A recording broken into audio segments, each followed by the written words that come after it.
Ah, human, come in.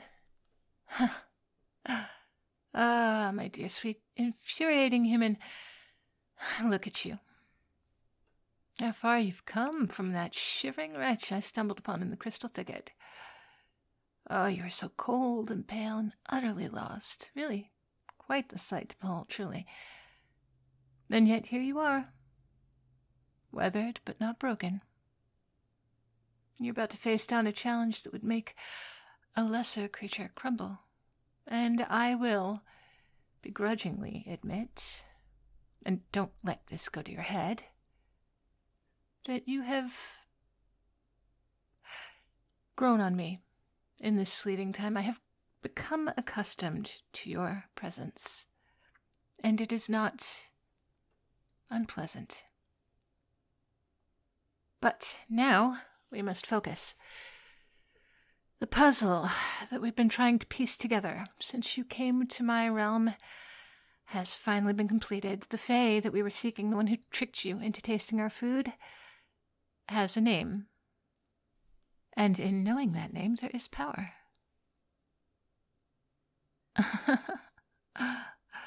Of course I know that name. The puka who tricked you. His name is Luten. It's fitting, actually. It means mischievous.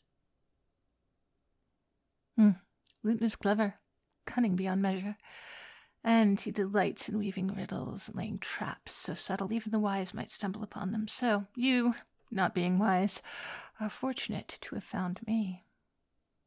There's no simple task, I'll tell you that, uncovering his trail. The Fae are masters of disguise and misdirection.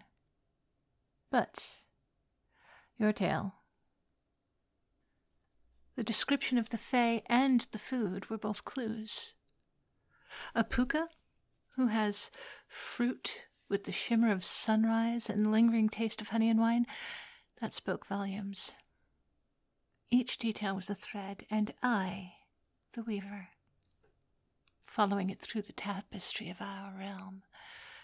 Luten's signature is unmistakable to those who know where to look. And I, dear human, know where to look. Now, listen closely. This part is crucial.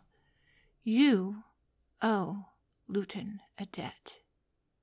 And debts in the Fae realm are not trifles to be ignored. To repay what is owed, you must offer a gift, but not just any gift will do. Luten is particular. What you offer must be rare. It must be meaningful, and it must be steeped in the essence of you. Your possessions, though modest, do hold potential. That tattered notebook you clutch so fiercely is filled with your thoughts and your dreams and your secrets, yes? Fae value such things. Or perhaps that pendant around your neck, the one that you touch when you think I'm not looking. It hums with a history, faint but potent. Even the smallest trinket, if it's tied to your heart, can carry great weight in our world. And yet, if you find your belongings lacking, remember this: a gift need not be tangible. Luten might be swayed by a song. Not one learned, but one made. A poem, born of your own soul. These offerings hold power because they are unique to you. Do not underestimate their worth. I will confess, it is almost amusing to see you wrestle with the gravity of this moment. There is a resilience in you that I've come to respect, if grudgingly. You are stubborn in your unwavering hope. They're not entirely intolerable qualities. If I'm telling the truth, I might even find them a little endearing. Oh, don't let that go to your head. Still, I do wonder, have you considered what this journey has revealed about you? I've seen you falter, and I've seen you rise. I've seen you despair, and I've seen you persevere. You, my dear human, are more than you were when you stumbled into my realm. Perhaps that's the true gift that you carry. The proof that even the fragile, like you, can endure, adapt, grow. Perhaps that's what Luten saw in you. What drew his attention in the first place. But I digress. Sentimentality ill suits me. Let's speak of what comes next, human. I have arranged a meeting with Luten. He awaits us in the glade of silver willows, where the moonlight bends and dances like the water. It's a neutral ground, a place where even the most capricious of fae must abide by certain rules. And there you will present your gift. If all goes well, you'll secure your release. But do not mistake this for an easy task. Luten will test you. He'll try to unsettle you and twist your words and unravel your resolve. You've got to remain steadfast. Speak clearly, offer your gift with sincerity, and then stand firm in your purpose. You have but one chance to set things right. Do not squander it. As for me, I will watch, but I will not intervene. This is your debt to settle. This is your path to walk. But know this. I will be watching, and should you falter, well, let us hope it doesn't come to that.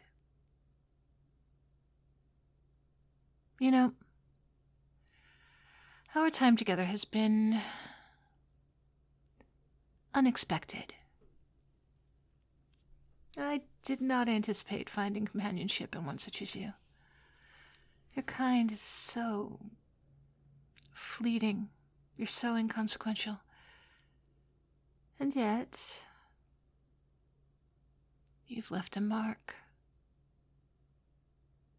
I might just miss your incessant questions and your stubborn resolve, your peculiar charm. Just a little. But keep in mind, do not think that this is farewell. You owe me a debt as well, dear human, for the guidance, for the protection, for the answers I've given you. One day, when you least expect it, I will come to collect. And you will answer. Just as you will answer Luten now. Come.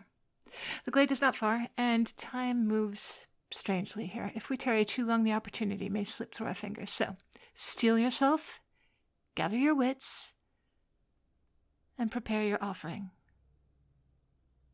The end of this chapter is near. Though another one may yet begin.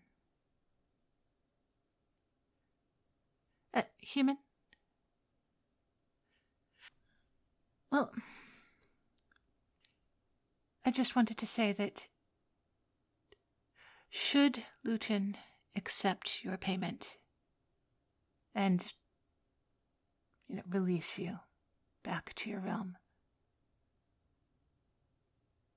know this. I will remember you.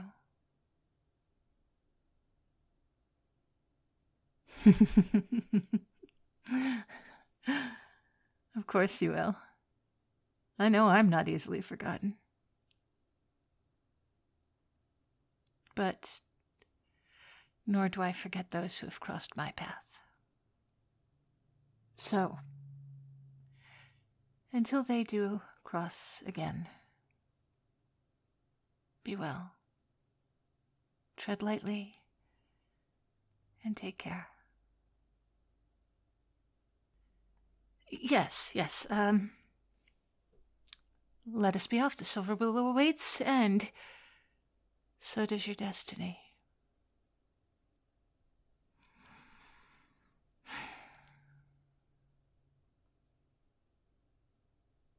Hey there, Cupcakes. Thank you all so very much for enjoying and embracing this character and this story, because I got really excited about it when it sparked my imagination while I was, in bed and the world was spinning. So, like I said, this past few weeks has been a little bit rough, but also I've gotten a lot of reading done, so a lot of ideas for stories, and I'm excited to bring them to you when I am upright long enough to do so, and I am increasingly upright more and more each day, so we're getting there. So many of you recognized the line from the movie and the play, Harvey. Now, I'm not sure if I got the line slightly incorrect, because in the play in the movie it's different. My memory, there's just like a little tweak of it appears from here and there now and again to this one and that one at its own caprice. I think in the movie it doesn't say at its own caprice. Anyway, I think that might be a difference between the play and the movie, but I could also just be misremembering. I learned that line, I learned a lot of those lines when I was 14 years old. And I had a crush on a boy who was playing the lead in that play for school, and I used to rehearse lines with him. So I'm willing to bet he doesn't remember those lines anymore, but I certainly do. Let's see, who got it? Growl? Is that G-Growl? G-Growl, or is it Growl? I like Growl. Anyway, wow, another big truck. I'm not even like, guys, I used to edit out the set. I'm not even. Outros are just going to be Wild Wild West from now on. Then let's see, who else got it? I know that other people recognized immediately. There's Junichi 1983, and there was David Lichty. Yes, and David also recognized Harvey the play. I was impressed by that, because I do think there is a difference between those two lines. So well done. And somebody else, let's see. I'm reading this kind of early, so there'll be more people who recognize it that I haven't been able to mention, and I'm sorry if you commented and I didn't get to catch you. But with that said, this character is not done. We have one more with her, and also a spicy, because I couldn't let this character go without a spicy. This one just lends itself. There are all sorts of, oh my goodness, anybody who's read Roleplay, I can speak. Anybody who reads, like I said, there's going to be no editing. Anyone who's read Laurel K. Hamilton knows that the Fae are debauched. They're dirty, dirty Fae. They're dirty, dirty, dirty, dirty Fae. So, that's going to lend itself to a spicy. And I have so many thank yous to everyone who's so kind to me on Throne with the a lot of electrolyte drinks, because that is what keeps me from fainting these days. I always have them now in my, I have tablets and little packets of powder and bottles of water in my car, in my pocketbook, in the other car, it's just everywhere. And I'm becoming quite the connoisseur. I can tell you which ones are absolutely awful and which ones are tolerable, and most of them are absolutely awful. So they are, oh my goodness, it's some of them are hard to swallow. But also, some of the really strong, like the Rapid Rehydra and the Liquid IV and stuff like that, they work super fast. Bless them. Oh my goodness. So, yeah, worth it. So thank you to Rainkun and Dreamy's Wolfie and Eclipse and Kaz. You guys, thank you so much. Also to, of course, all my Baker and Pounders that are going to be able to see me, speak with me this week. Because you know what? Like, my sound quality might not be as good as it usually is, but I can log into the Discord chats uh, from my phone with my AirPods, and even if I'm not able to like be in my office and uh, be upright, I will be hanging out with you guys, come rain or come shine, and I'm looking forward to it.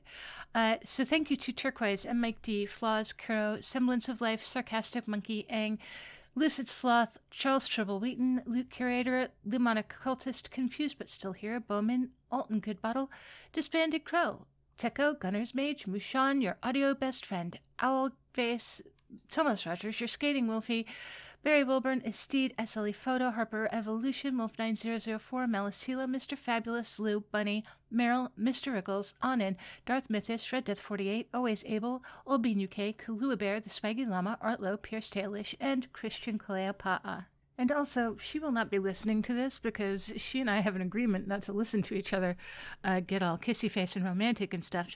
But also, do me a favor, go over to Zena Alexander's and tell her that I said thank you so very much for being such a good friend, because she's been very worried about me for a little while, and I have not let her talk about what was going on because I kept hoping that it would get better and it would be okay. And like I said, it is I am on the mend now, so we're going in the right direction. But there was a while there which she was worried, and I wasn't letting her talk about it because I kind of thought that it would be I thought it would be taken care of before anybody could really notice, frankly. I didn't expect it to go on this long. And she's had between worrying about me and between some other things going on, she's had it a little bit. She's had some things. She's had it rough. So please go over to Zena Alexander and send her some love for me, because she deserves it. So thank you all so very much. I hope you will all be as good to yourselves as you are to me, and I will talk to you soon.